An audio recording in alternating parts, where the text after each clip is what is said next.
sad nam reci što je to.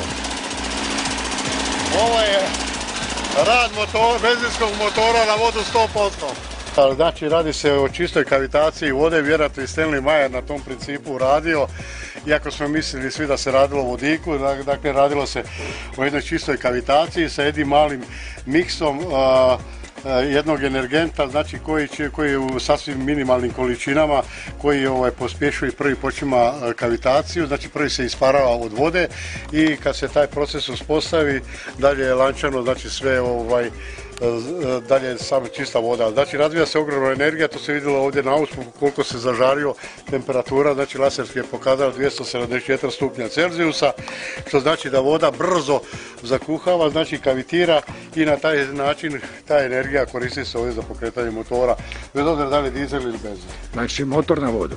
Da, 100% voda. Zaribat ne može? Nema šanse, jer zato što se radi o pari, znači jednom tipu pregrijane pare koja kavitira, znači takav motor ne može nikada zaribati, a da je u pitanju voda, znači isključivo voda u tekućem agregatnom stanju, sa benzinom ona bi odmah u startu zaribala.